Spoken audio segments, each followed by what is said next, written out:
and each day we will cover the topics that are informative and engaging while learning from each other. As we start the show today, I want you to listen to something that I have been talking about for decades. There's a 10-step plan, and we're at about step 9. So step 1, you have a free and fair election, but it's the last time. Because once that person wins, they don't intend to let anybody else or anyone else take the power that they have amassed for themselves or for their ticket. Second thing they do is that they exceed the realms of executive power. So you see a bunch of executive orders coming out claiming all kinds of powers that a president doesn't hold. Number 3, they then take the competing versions of power and try to either make them complicit or neuter them. So you have a Congress that basically has forgotten they got a job. And then you have a judiciary that's either complicit or neutered. And it's neutered because if the president, if the executive refuses to follow the rules, then you've neutralized the judiciary because the judiciary doesn't actually have enforcement power. Number 4, you go after the media. With the media, you make sure that you demonize and criticize the legitimate media so that nobody trusts it. And then you create an echo chamber so that the only truth that people hear is the truth you want them to hear, even if it's not truth. Even if you put truth in the name, it's not true. Then you start to gut government. You fire all of the people who know how to do stuff. You break democracy by making people think they don't need it. And the best way to do that is to make sure that the things that they've learned to rely on are no longer available. Because then you become the only way they get what they want. So you fire the CDC so that vaccine rates drop and the disease rises. You fire FEMA so that when there's a natural disaster, the only way you get what you need is by begging for it. So you gut the civil service so that no one can actually do the work that democracy is supposed to protect us for. At the same time, you hire a bunch of people that you call loyalists, and you put them in place so that they don't hire anybody who doesn't agree with you, but you also put them in positions of power. So then your next step is that you go after the people who do the good work. So you sue law firms, you sue philanthropies. And then step 7, you got to have someone to blame. They blamed everybody. They blamed women. They blamed children. They blamed people of color. They blamed immigrants. They are doing all of that because they know at step 7, if you can push that forward, then we're fighting each other and fighting for survival instead of fighting for our country. And then you start to incentivize private violence. That's step 9.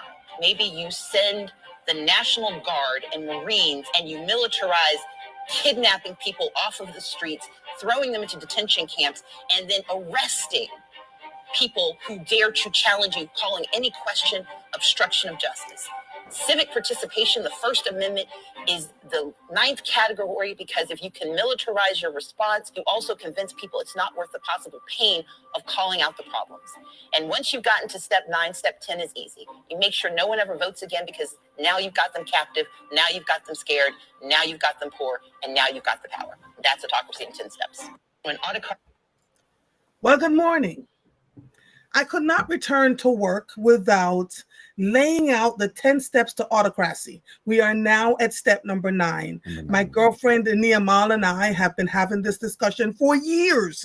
We started having this discussion in 2020. My darlings, it's now 5 years later and we're at step 9 because when we were going through step 1, 2, and 3, everybody said it cannot happen here. We have 3 branches of government. Niamal has lived through the war in Sudan. She saw all the steps to autocracy happening. My friend from Yugoslavia, Alicia, said the same thing. She said, we're literally walking towards autocracy, and here we are. This morning, as I am joining you back from vacation, I learned that the government is now working to remove naturalization citizenship from 25 million people, and we still sit still and act as if there's much ado about nothing. Do you understand I am one of those 25 million?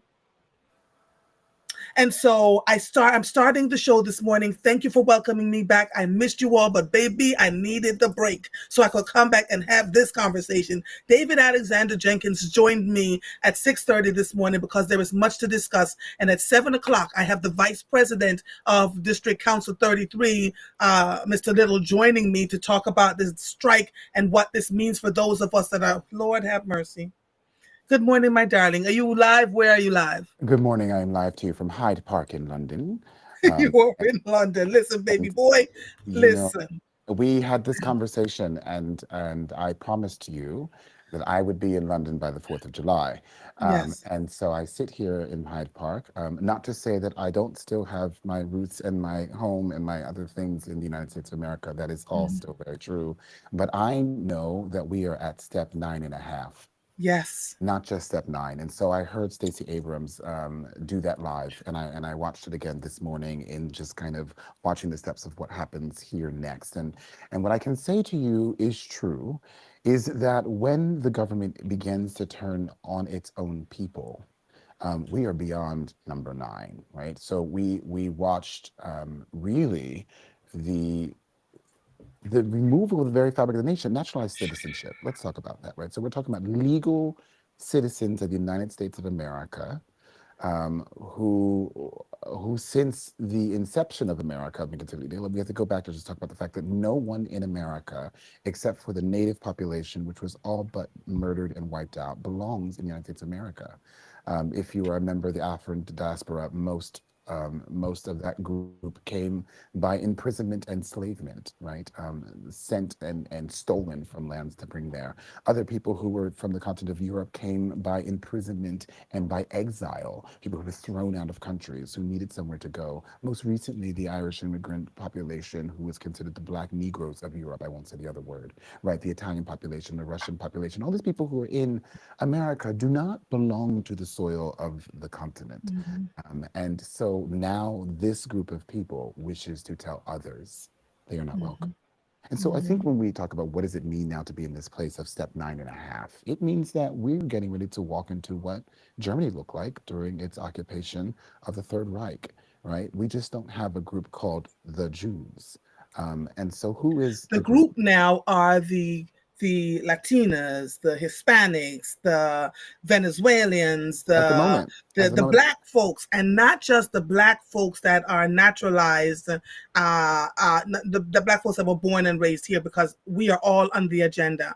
We're watching it, David, happen bit by bit by bit. And so I kept saying to all the African Americans that were born and raised here, you are not safe.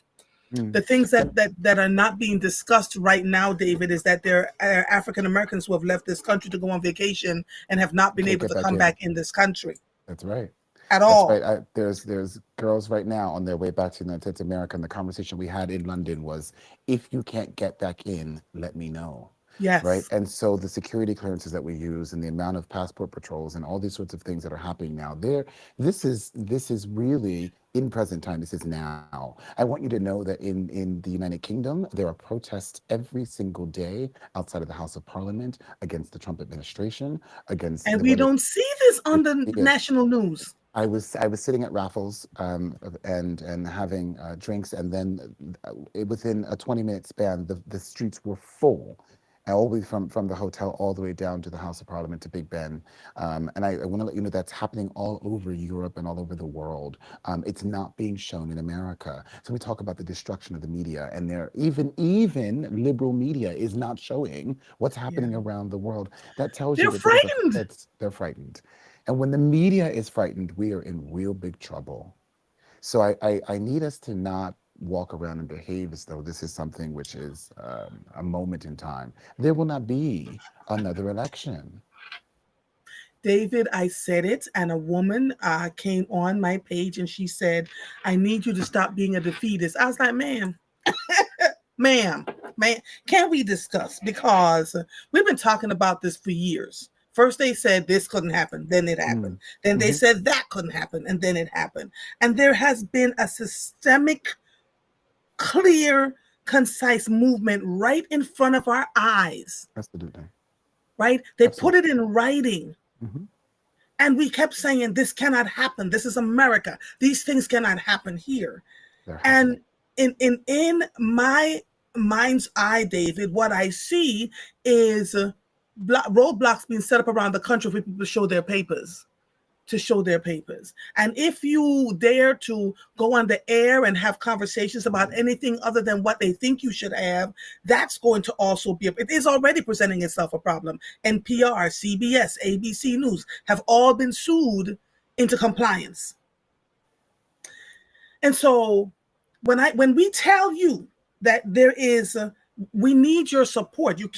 We cannot depend on sponsorships to continue to run and move. It's going to be you, the everyday people, that you send in your $20 or your $8 or whatever it is. I need you to support us, because I'm telling you, they will shut down the sponsorships, they will shut down the this, they will shut down to that, and then we will not be able to come on the air and have the conversations with you. Right now, social media is saying your videos can only stay up for 30 days, which is why I'm doing this and doing YouTube, and all my content is being stored in the background somewhere else, right? So I understand what this means, but there are a lot of people who cannot afford to do that, right?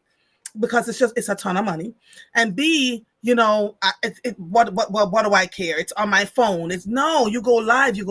So you want to make sure you do that. But we ask you all, if you are subscribed to Substack, please go and support us. It's $80 a year. If 2,000 of you did $80 a year, I'd be able to continue to stay on the air without needing any kind of sponsorships, right? So that's why I keep talking about it. I keep asking you to share these messages and let people know, because this is where we currently are now. It's interesting because we live in this place called Eyes Wide Shut.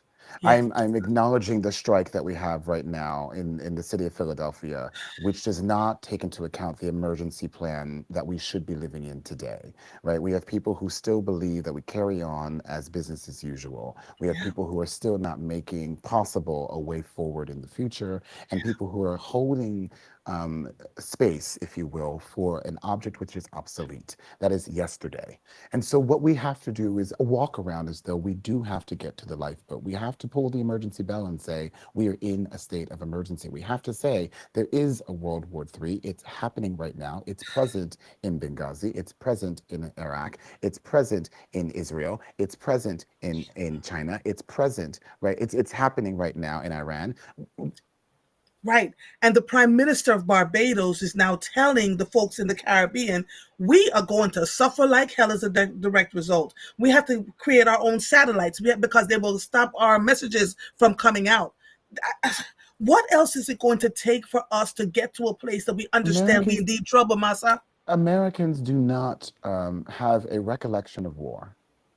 And that is to say, there is not a generation that is alive today which has had to fight on home turf or territory for their own civil liberties and or rights in a way that is aggressive at all.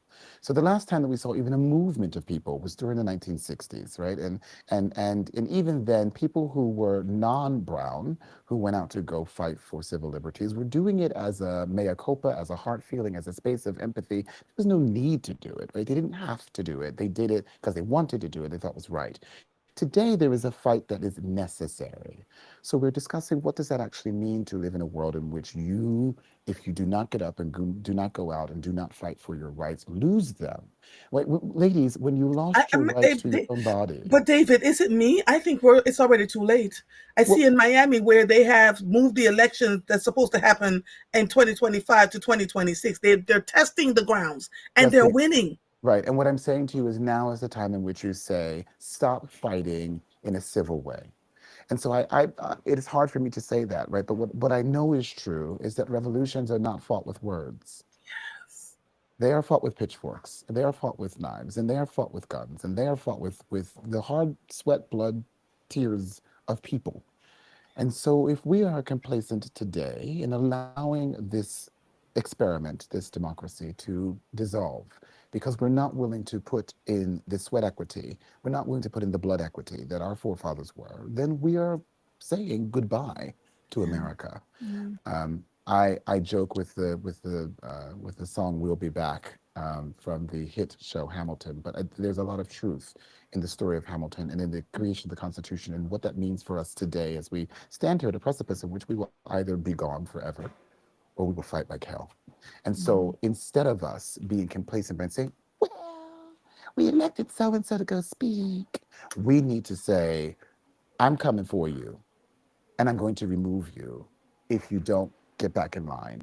And I think that we don't have that inertia in us. We don't have an understanding. Not only do we not have it, but that was happening we could have done that in step 2 or 3.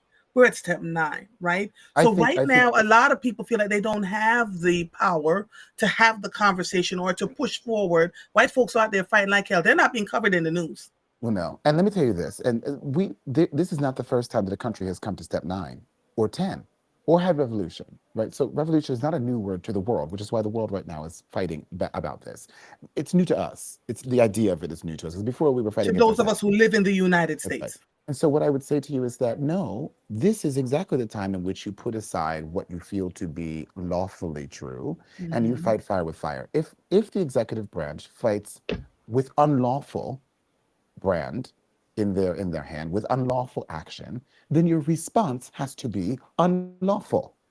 You cannot fight an unlawful action with a lawful response. The unlawful does not care.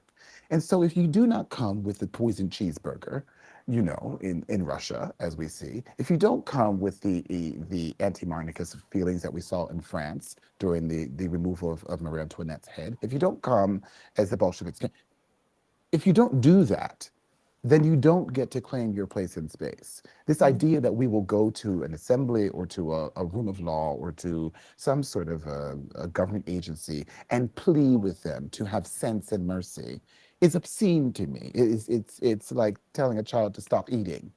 Uh, Yeah. Yeah. okay. Yeah. So someone says at some point, Laverne says, this man will at some point will be unalive. So then what? Laverne, they've got plans. They've got contingency plans. This just does not stop, No. And right? then you We have do J.D. Vance, you recognize have the that. rest of this and the other, you have I mean, people like Marjorie Taylor Greene would have never been allowed to be anywhere close to an office of governance 30 years ago.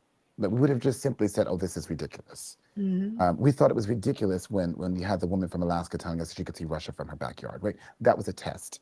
How far can we push this ridiculousness, right? Mhm. We today live in a place where she is a normalized figure.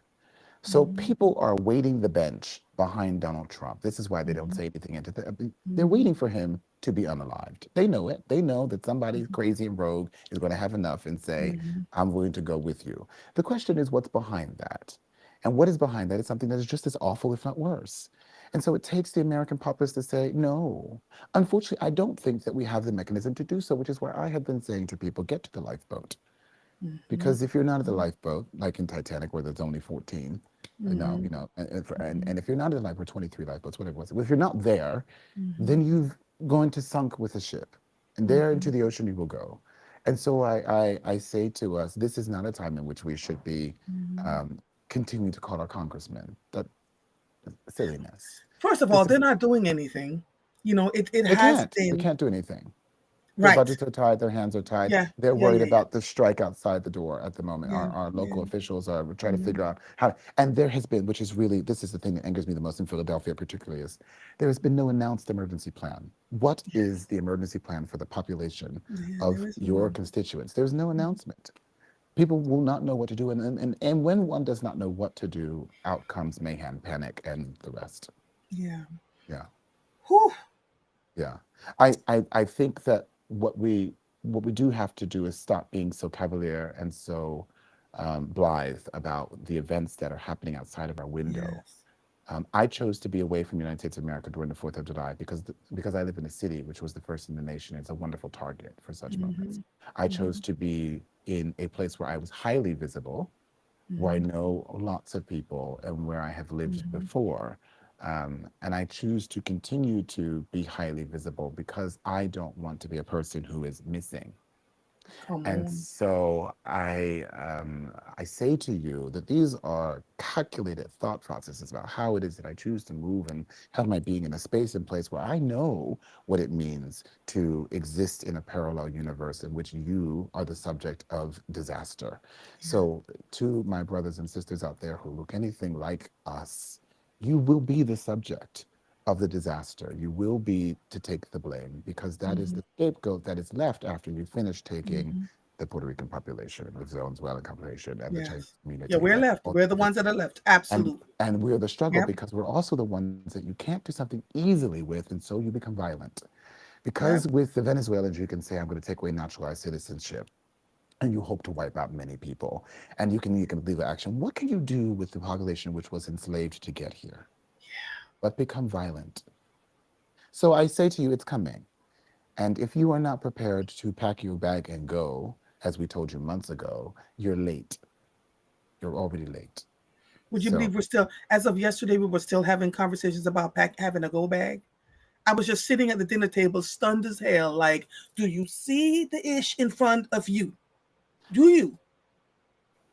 Do you see that the American dollar has devalued to the point where folks are like, because everywhere we are so stuck on what's going on here in terms of just looking straight ahead in a tunnel vision. We're not looking to the left or the right to see the chaos happening around the world and how other countries are planning what their movement is going to be as a direct result of what's going on here that is not being covered here. Mm-hmm. Right? And so when we say to you, be ye ever ready, that's what we mean. When we say to you, you see them saying that they've gotten permission to knock our doors down,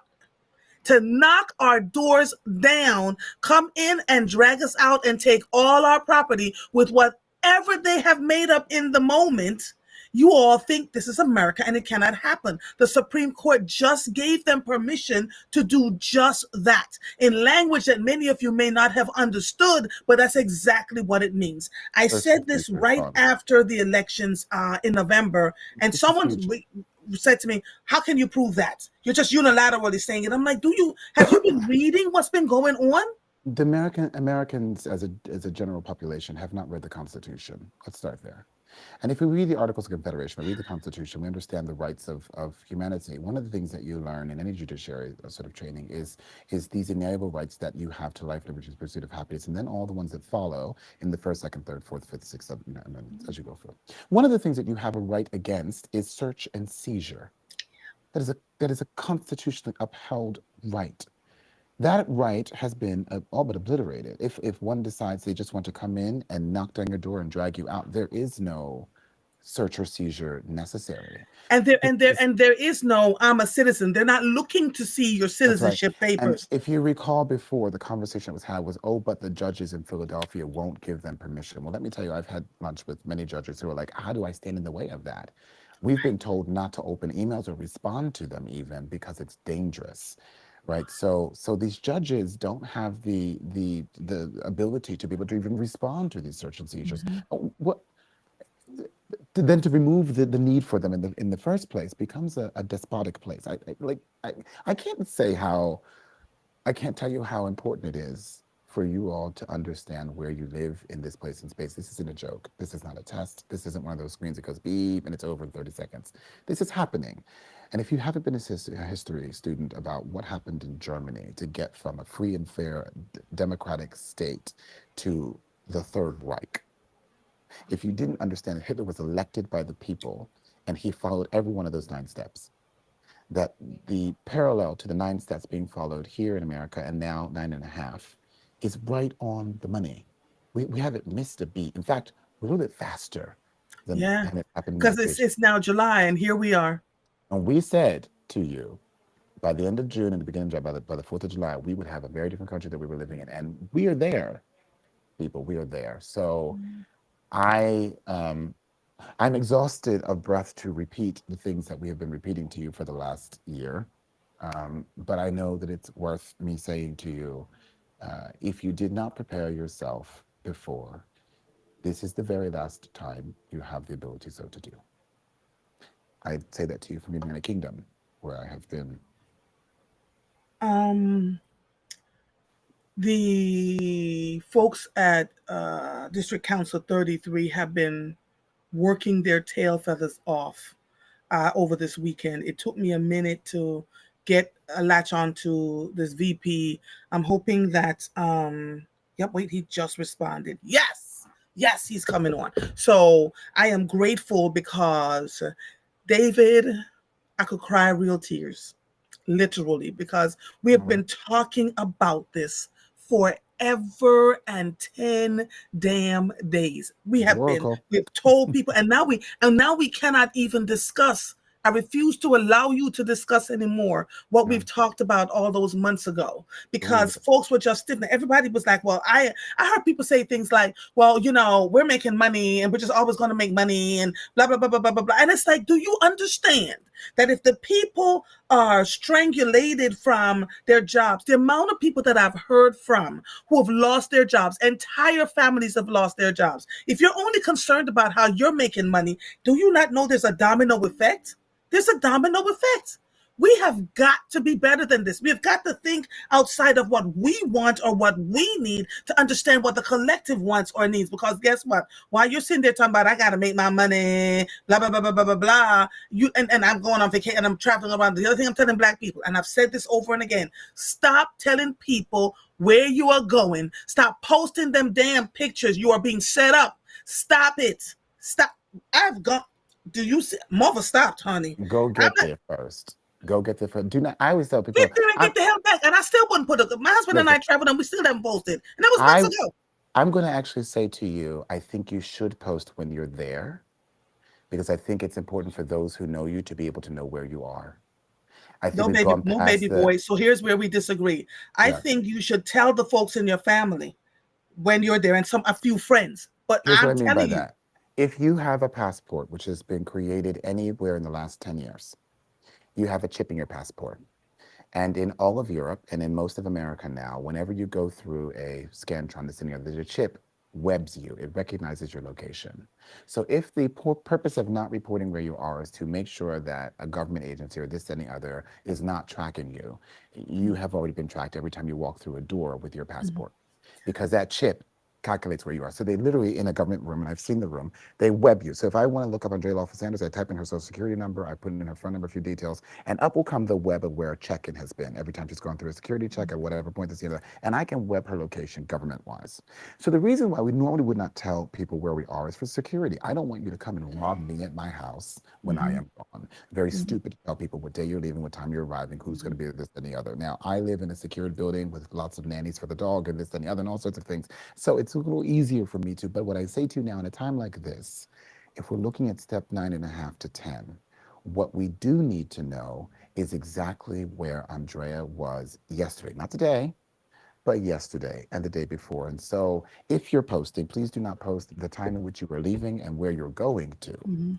But when you're there, feel free. And when you get back, feel free.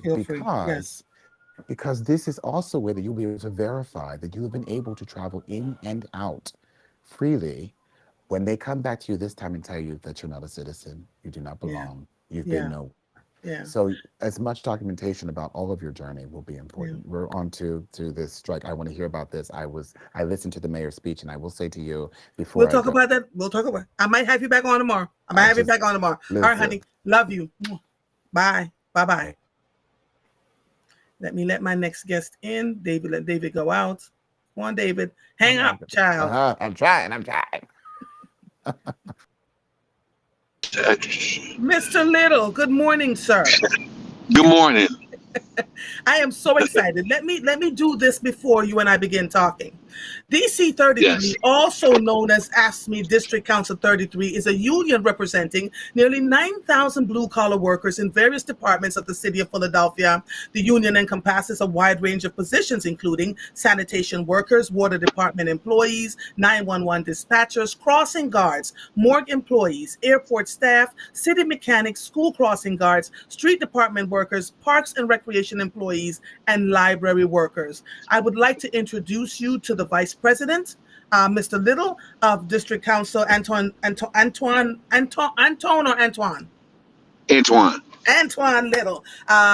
to this conversation that we're having this morning. Sir, I cannot thank you enough. Welcome to Mornings with Mother. Thank you for having me.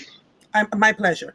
Talk to us a little bit about just before the strike happened. What has been happening in conversations about the employees of District Council 33? What has been going on with them that led to this strike?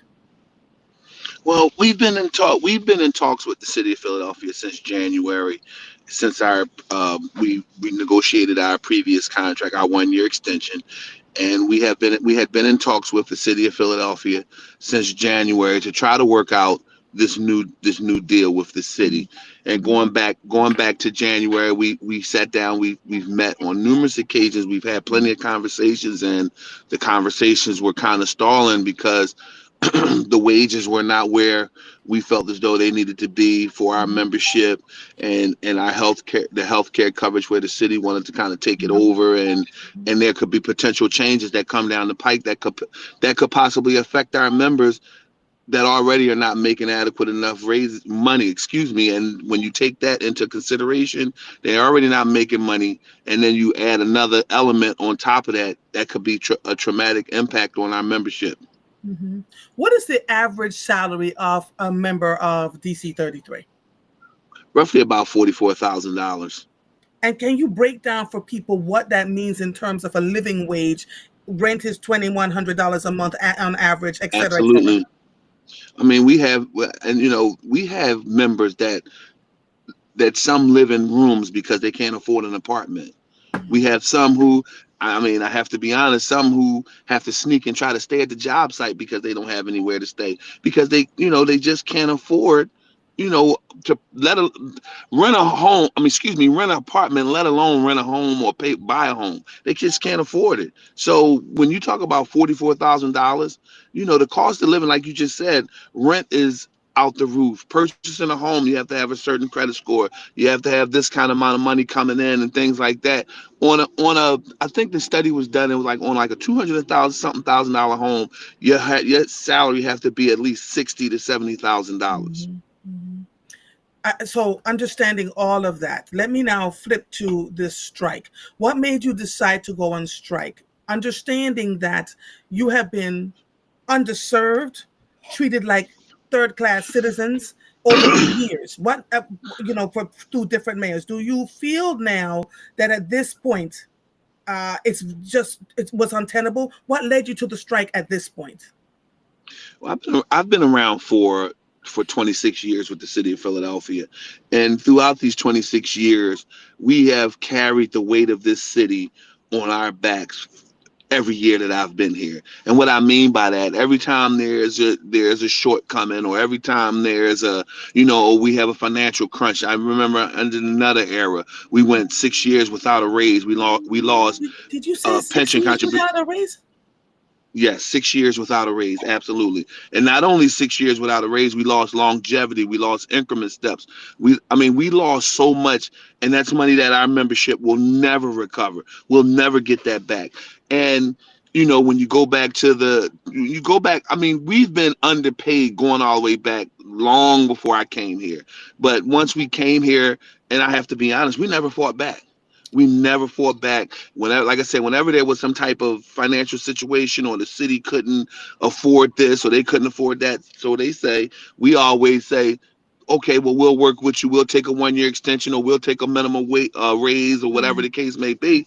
And now it's like, at what point is somebody going to carry the load for our people and take one and say, you know what, we appreciate the work that y'all do. This is what we're going to do.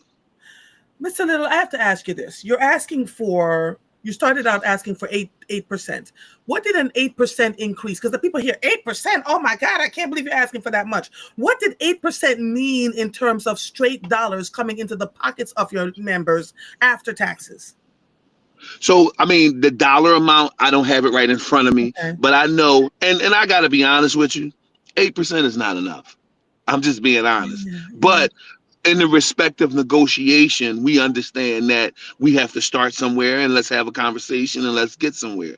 The 5% that we received last year, the 1 year extension that we did, you know, that helped, but it helped to the degree that it was a starter. It was a conversation starter. It was a Mhm, way to move the needle a little bit to try to help get many of our members out of poverty. mhm, But mhm. now, now we went from the 8%, we're at the 5%, and it's Okay. still an opportunity to continue to move the needle and Mhm. again start the conversation, so that years down the line, people that may come after me, excuse me, will have an opportunity to make a fair and decent wage and be able to raise a family and do all the things they need to do. Yeah. Mr. Little, Marguerite says, my husband was a city employee member of DC 33 for 29 years and made less than $50,000 a year. How? Exactly. Exactly. Exactly. Exactly. And much of the work that we do, we can go to the private sector and we can make probably double of what we make.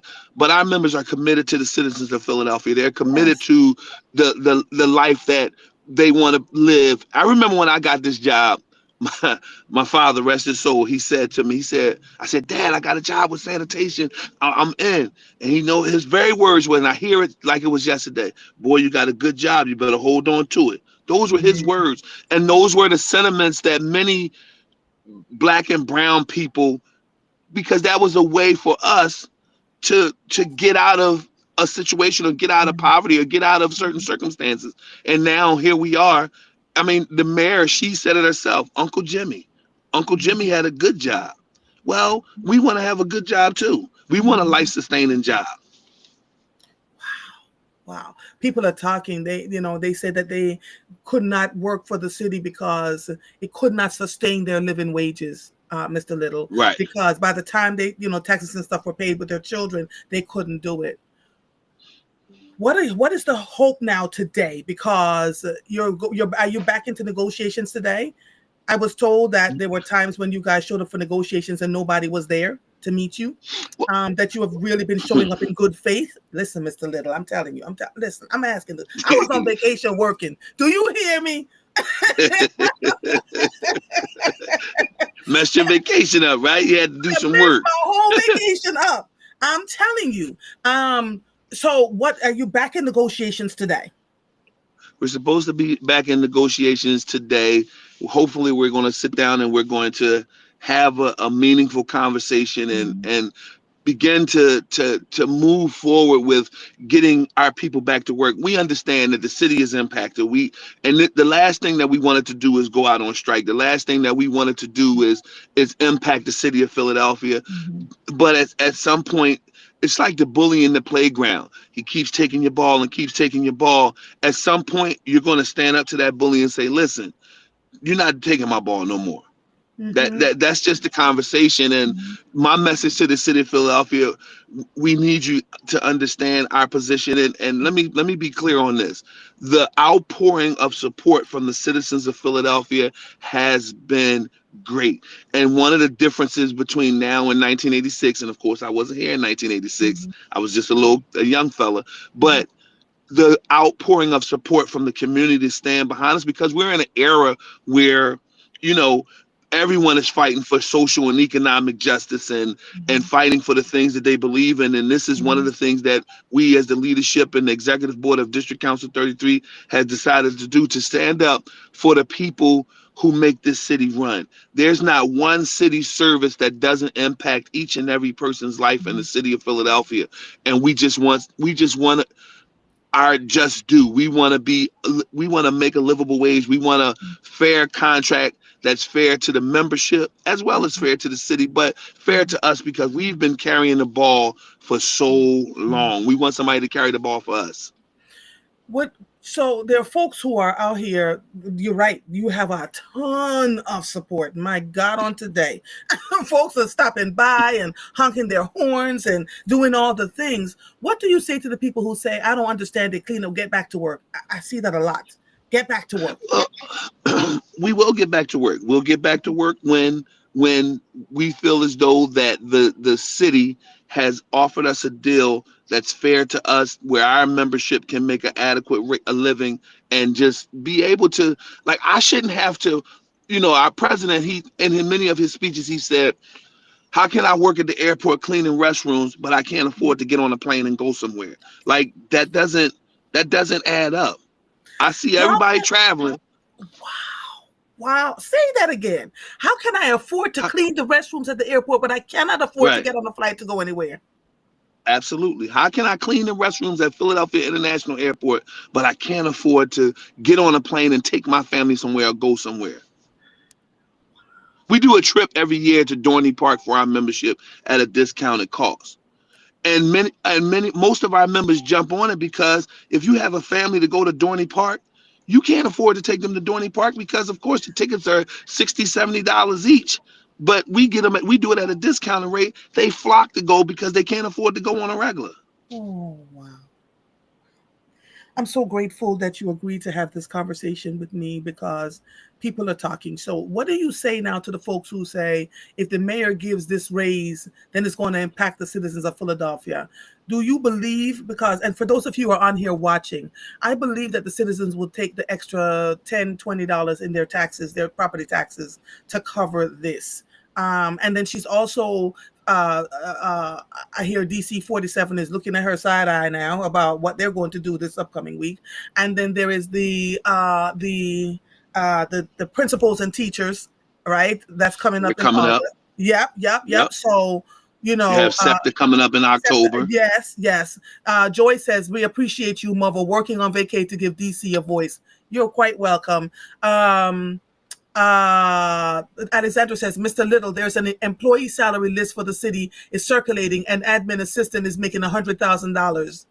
She said that's Absolutely. $30,000 more than my C-suite executive assistant salary.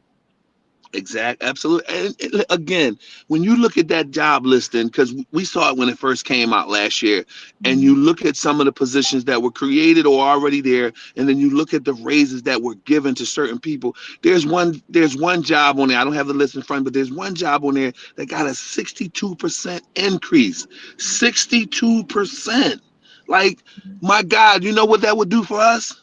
A 62% increase. You know, I was told a long time ago when I first got in this business, you know, we could talk numbers, dollars, we could talk black and white, we could talk all of that, but you got to talk about the human side to it. Yeah. And the human side to it is everything that I just talked about. Everything that I just talked about is the human side. You know, Mr. Little, I've been saying this for years that teachers, those of us who are in the spaces where we're actually creating tangible changes for the people that live in our community, should be paid more than the folks who are up at the executive level. I've been saying this for the longest time. Someone wrote and says, good morning. Would the other unions be willing to not expect the same percentage of increase in order for DC 33 members' salaries to raise? Because they're the unions that think Right. Well, they probably will. And most times, you know, historically, the FOP has always gotten more than we've gotten. Always. They've because they go to interest arbitration. They don't do collective bargaining. They go to arbitration, and an arbitrator always awards them a large award. And then like DC 33 has been, and no shade to my brothers and sisters in blue and the FOP. But our membership has been left to scrape up the crumbs all the time, and we're just at the table early trying to get ours. We're trying to get ours early.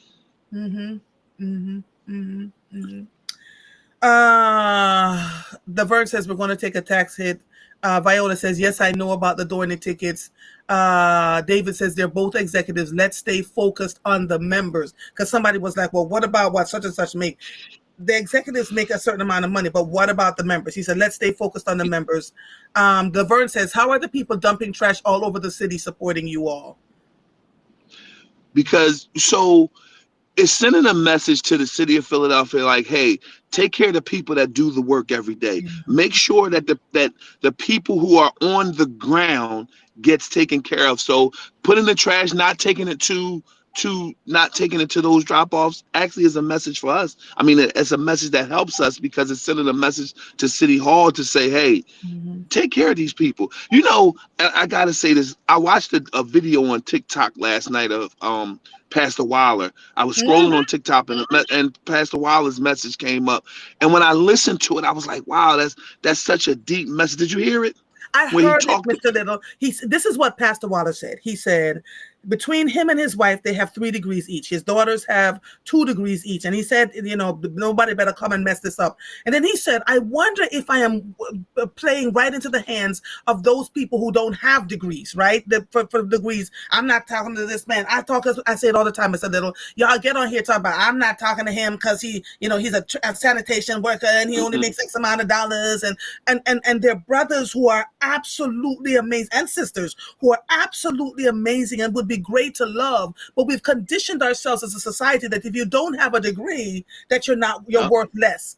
And so that is how, in his opinion, that Dr. Waller believes that this this District Council 33 has been left behind. We're all guilty on some level of not treating these brothers and sisters who have literally been doing the work that many of us don't want to do or can't do because we think we're high society and above fair. But this is what happens when you treat the least among us like dirt. This is what happens. Oh man, when I heard that and I stopped, I'm like, oh man, this is such a relevant message because everybody is not college material. Everybody's not going to go to college and be a brain surgeon. Everybody's not going to. There's a space in this world for each and every person, and every job is needed from the lowest job to the highest job. But we've like Dr. Wallace said, we've placed certain people on a pedestal and we've placed certain people below like they're nothing. And that's our, and it couldn't have been said any better. And that's direct messaging to us. Exactly. I loved it. And the other thing he spoke of was the fact that mayor after mayor after mayor left District Council 33 behind. And so he said he also recognizes that Mayor Parker, she faces a tough space in time. It felt like the perfect storm in the moment because people were just really, frustrated about this. Laverne says, yes, but you will have to clean it. But Laverne, that's their job. So they don't have a problem cleaning it up once the strike is over. They're literally trying to force the issue to get this strike over and done with. Joanne says, are people really dumping trash on Mayor Parker's property, or is it's a rumor? They're not dumping trash on her property at all. That's absolutely, I can tell you 100% that's a rumor. And someone is saying that some of those six-figure positions at the mayor's level, they don't have degrees. So, they're talking about the unfairness of it all. Can I say something real? Yes, sir. Go ahead. Just real quick, because I want to kind of put this rumor to bed as well. Because one of the things that I hear that I don't like is, oh, they waited until a black woman got in office and they waited to go on strike in front of her. Well, let me say a couple things to that. Number one, it could have been Charlie Brown in that seat. It would have been the same outcome had we not been able to reach a tentative agreement. But on top of that, we weren't the leadership. We just became the leadership last year. And we took over the helm of District Council 33 and we decided to move forward with District Council 33. This is not personal. This is not something that's directed at Mayor Parker, the 100th mayor, the first black female mayor. That has nothing to do with, and we need to take that part of the conversation out because that's not our position. Again, it could have been Charlie Brown in the seat and it would have been the same outcome. Yeah. Thank you. Whew. Is there anything else you'd like to add? People are really talking. I'm grateful that you came. I'm thankful and grateful that you had us in order to hear our message and hear what the plight of our members is, because many people always thought that District Council 33 members made all of this money and oh man, you live in high. No, that's just the rumor and the message that have been put out for so many years. Our members are struggling. We're just asking to be treated fairly and asking for someone to carry the load for us finally, because it hasn't been done for myself in 26 years. We appreciate the public support. We appreciate having the opportunity to come on your show for your members to hear our message. And, to please say a prayer for those two members that were hit tragically last week while serving on the picket line. It's such a tragic incident. I talked to his fiance the other day, and the gentleman, he needs our prayers. Oh wow. Thank you for sharing that. Yes. I see here that there's overwhelming support for all of you. People are the trash makes them depressed, etc., etc. But for those of you who are listening and have been listening since 6:30 this morning, you heard David Alexander say, you cannot fight fire with words. You literally have to do it the way that will get the attention of the folks so that folks need to get what they need to. Our country is a dumpster fire right now with all the things that are happening around us.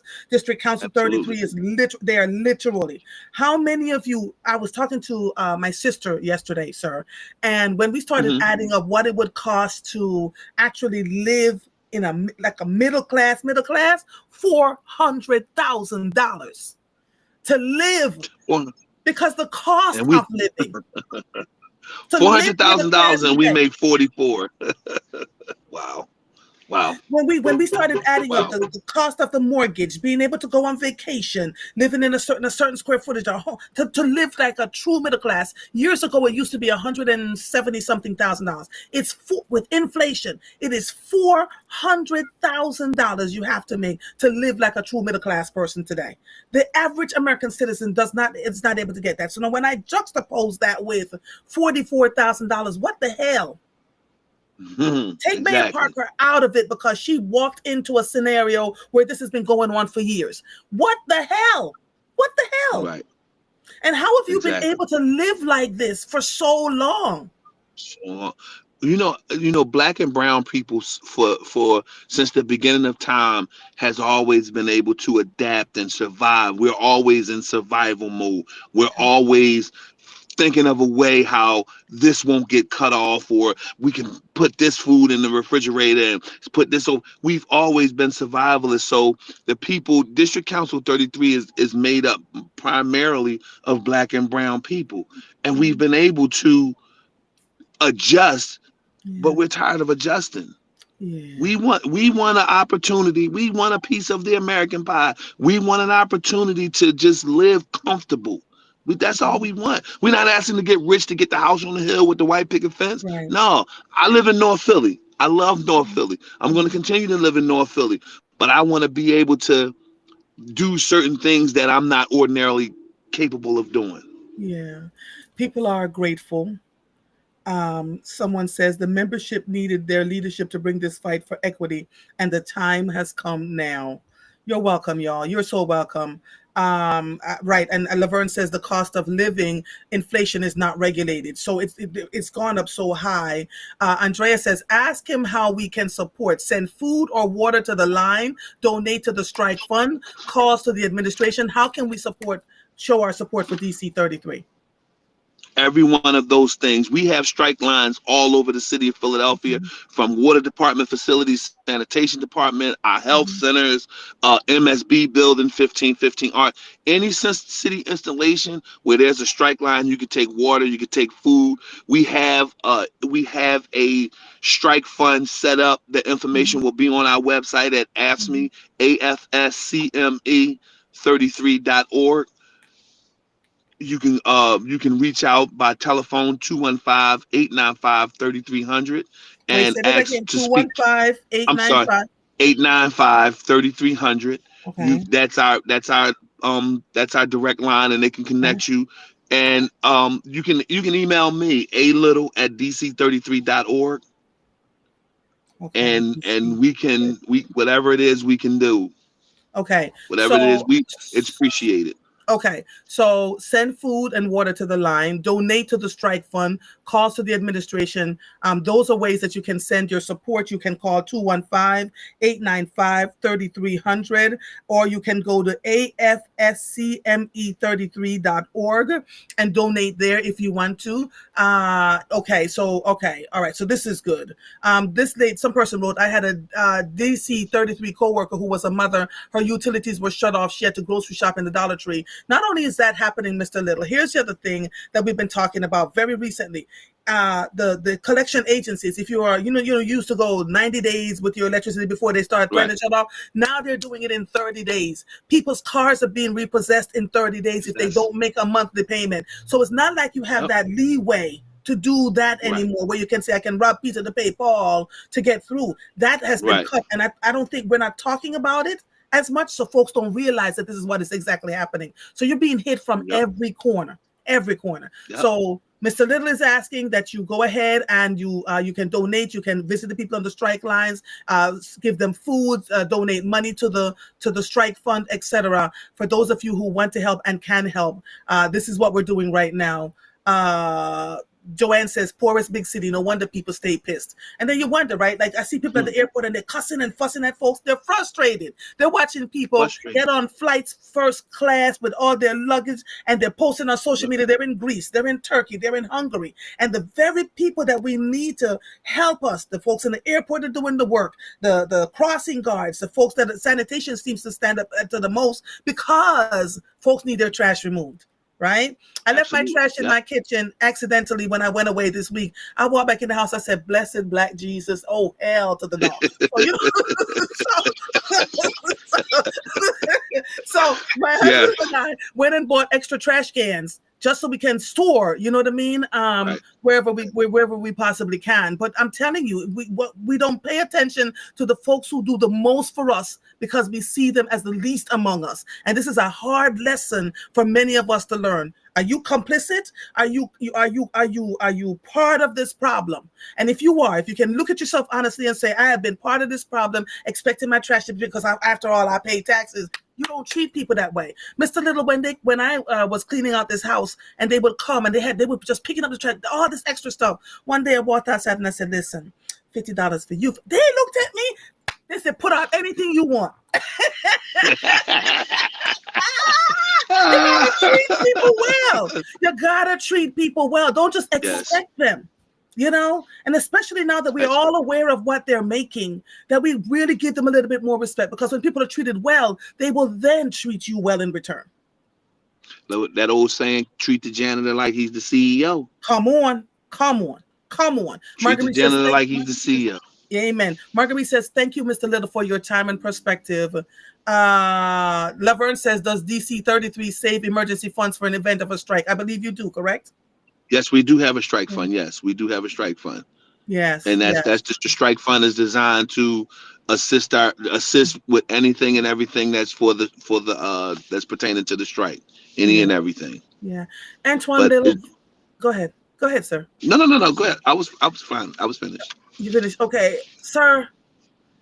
Much respect. As we say in Jamaica, much big up. Much respect. Big up. Thank you. All of you. And our membership appreciates the opportunity for myself and on behalf of President Greg Boulware and the entire executive board of District Council 33, we appreciate the opportunity for us to come onto your platform for you and give out our message to your listeners, because it's important that the narrative is given and that people hear our side of the story, because you can have 1 million press conferences, but if you don't hear our side of the story, you're only getting one, and we appreciate it. You're quite welcome. Well, someone by the name of Teresa Brown Paris says, please ask him to define the false rumors about the mayor herself getting a pay increase. But the mayor herself went on and said she did get a cost of living increase. She said it herself in a press conference that she was making $261,000, the same amount that Mayor Jim Kenney was making. And then when she came in, she got a 3% cost of living increase. So that's not a rumor. She said, right. You gave an average salary. Can you share the lowest salary and the highest salary? So the lowest salary is roughly about $30,000 around there, okay. And the highest salary within District Council 33 is going to be about roughly about 55. Wow! And that's just the regular workforce. And you do. And we don't have and just to be clear, we don't have many people that reach that cusp of $50-something thousand. Right. We don't have a lot that does that. We have people who, most of our membership are, skilled positions or, laborers, stuff like that. And they make medium wages. Laverne says, I have not made any trash to take out in support of DC 33. Tammy says the messages are coming in. Tammy says, I've gone back to freezing food waste until this is over to eliminate the odor. That's good, right? So there are people standing in support. Alexandra says, freeze your food garbage in the freezer till the strike is over. Laverne says, yes, I have caught them and gave them water on hot days and snacks. Okay. Marguerite says, my neighbors and I collect money to give holiday gifts to the sanitary people. We give frozen water bottles and snacks in the summer. So there are people who, not right. Everybody, but there's some folks that are doing this, right? So this is great. And Laverne says, Mayor Parker says she didn't give the cost of living increase to herself. Council gave it to her. That is true. True. They're asking if the health departments, the health clinics are impacted by all of this. Yes. Wow. They are. And on that cost of living, just for the record as well, a COLA was asked by us in our previous contract, and it was declined. Now, in fairness, it wasn't Mayor Parker that we asked for the Right. COLA for, Right. but it was asked in a previous collective bargaining agreement, and it was denied by the city of Philadelphia. So, what it's good for one person to get a cost of living increase, but we can't. Like, Yeah. where's the fairness? Where's the parity? And where's Right. the equality? Right. Yeah. And Laverne says you make it off of overtime. That's wild. I wouldn't do it. I appreciate you all. So folks are, she says, when we work essential jobs and still have to get welfare, shaking my head. It's a Ain't lot. that crazy? It's a lot. Ain't that Yes. crazy? We're Yeah. taking we work for a government, a municipal government, and we still qualify for assistance. Where in America is that at all possible? Or what makes that right? That's not right. Yeah. It's not right. You're taking away a benefit from someone else. You could, because we have jobs, and it's like it's not like we want to go and get assistance, but we have to. Many of us have to. Yeah. Tammy says, I deliberately have a late start day on Tuesdays so that I can give my sanitation workers water, snacks, and washcloths year round. Tell them, please let them know that they are appreciated, that the community is standing with them. And we thank you so much for being a part of this. David Alexander Jenkins, hold on. I'm going to continue this show. You have been phenomenal. And so now I got to talk to the people. Now I've got to talk to the people. Thank you very much. And listen, and sir, thank you to your listeners. You're quite welcome. And when the strike is over, or if you have an update for us, are you willing to come back on and have the conversation? Absolutely. Antoine Little, thank you. Antoine Little, Vice President of ASME DC 33. It was a pleasure having a conversation with you this morning, sir. It was a pleasure being on here, and thank you to you and your listeners. You're welcome, sir. All right. Have a great day. Negotiation today. All right. Bye-bye. Thank you. I am going to stay on for a little bit longer. It's my first time back. David, where are you? I'm looking for you. David, I'm going to oh, wait, there he is. Hold on. Wait. Let him in. I can't let you in, David. All right, David, here's what I'm going to need you to do. Sign back in for me. For those of you who have been on, David, I can't see you now. So sign out and sign back in for me. Now you understand. When Pastor Waller, I saw Pastor Morgan Cephas posted it on her page yesterday about what Pastor Waller said. And I need you all to be aware. See this right here? These are the conversations that we're having. These are the things that we need to talk about when we come on the air so that people feel like they have a voice, right? You heard me say this. This has been going on way before Mayor Parker. Way years before, but we've been so in our own heads about what was going on in our own lives. We didn't realize that these folks were grossly underpaid for as long as they have been. Grossly underpaid. And so we need to figure out another way. It's sad that it's happening in this moment, but they're under new leadership, and this new leadership says, nope, we're not pushing the can anymore. And so here it is now. I'm gonna try and see if I can get Mayor Parker. You're welcome. You're so welcome. Someone RDS Love says, awesome interview, enlightening. Please honor these workers and what they rightly deserve. Yeah, there you go. Tiffany says, no one wants to work overtime all the time to make ends meet. So they're not getting any sleep. You're working, same thing with the cops. They're working and they get better pay, right? They work overtime hours so that they can make all the extra money to do all the things that they need to do. But when you continue to work overtime just to make ends meet, what then happens is something gets missed. You get tired, you're exhausted, you're snapping, all the things that are going on. So it's been a lot, right? It's absolutely been a lot. I see your messages over here on Facebook. You're welcome, Teresa. She says the current cost of living increase is 2.5%. Prayers for the team. You're welcome, Judith. She says, thank you, Judith. Thank you so much. I'm supporting the union. You're welcome, Teresa. She says, hey, Andrea, thanks for having him. Y'all, I was on vacation. Y'all do not let me sleep. I was determined not to say anything about this strike because I was on vacation.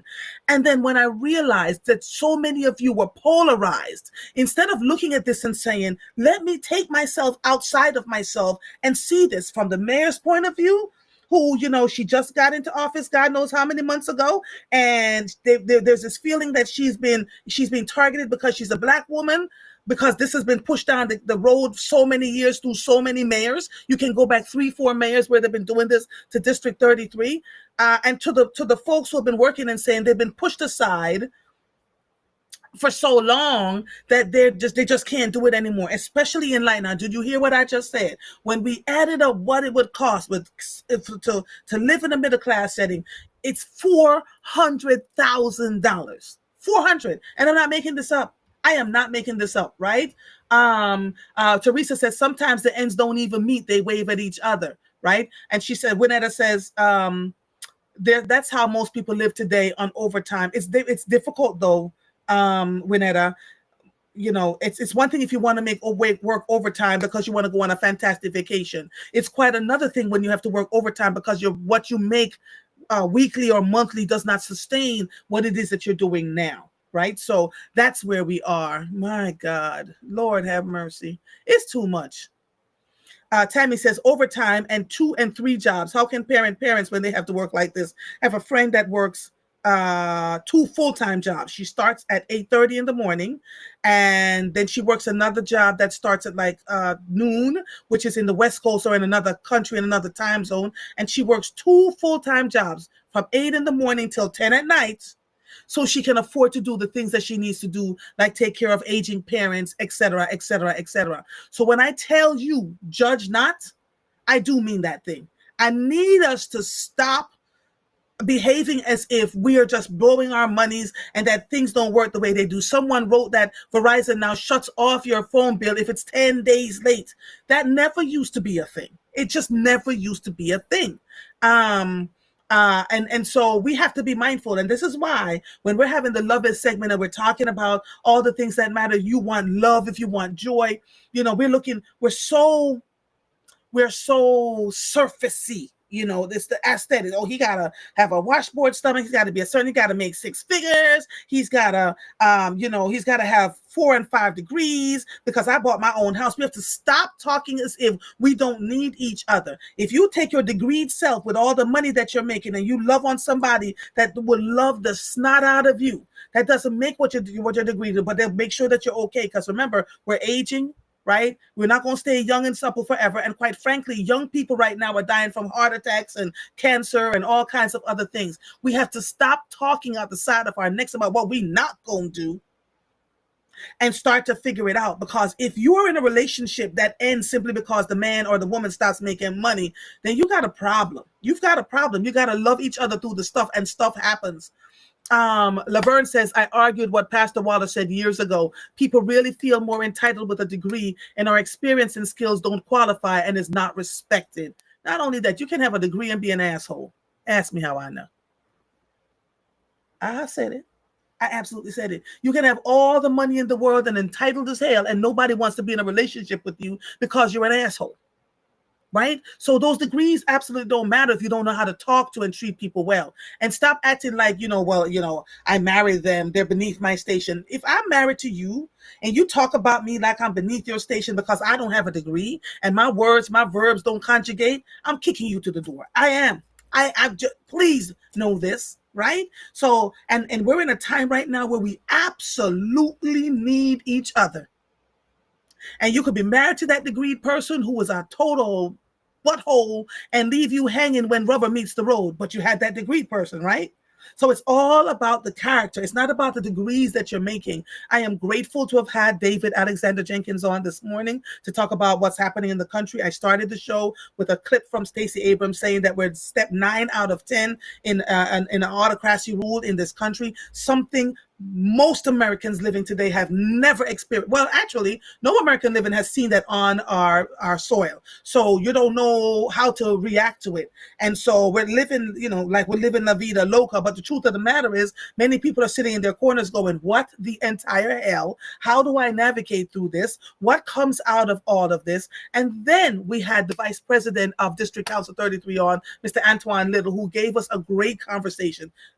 told us exactly what this was about, you know. And I'm grateful that he did not try to denigrate Mayor Parker. He was literally speaking about his members, that this has been going on for a long, long time, for years, and the time is now for folks to get what they need.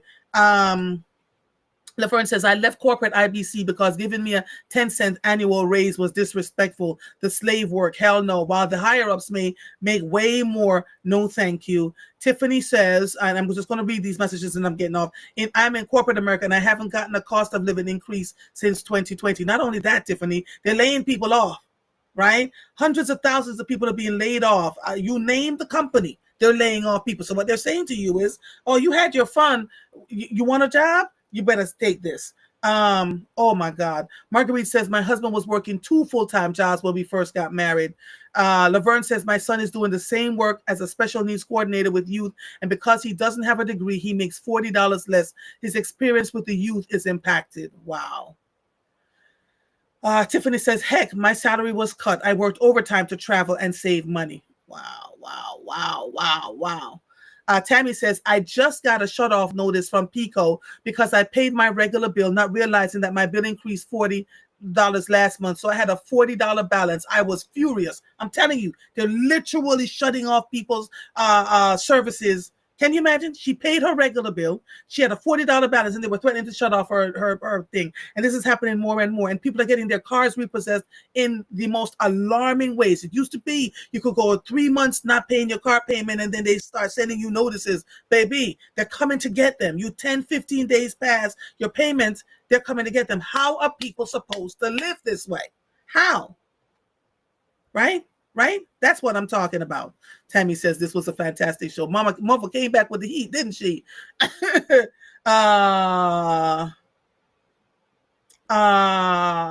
Joanne says, it is wearing for people to have to work in the snow and extreme heat, hauling trash and garbage while the do-nothings sit behind desks. Yes.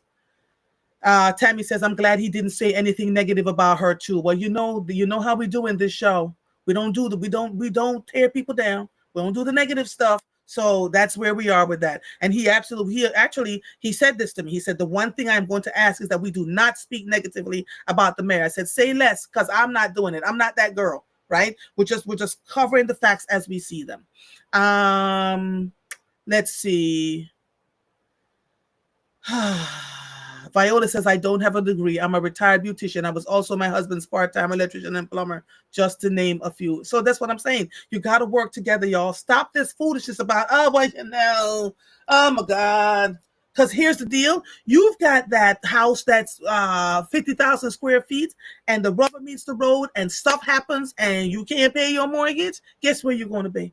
Guess where you're going to be. So I would suggest that we do what we can with what we have and stop trying to follow the Joneses, because the Joneses are struggling. They're just not telling you. I promise you.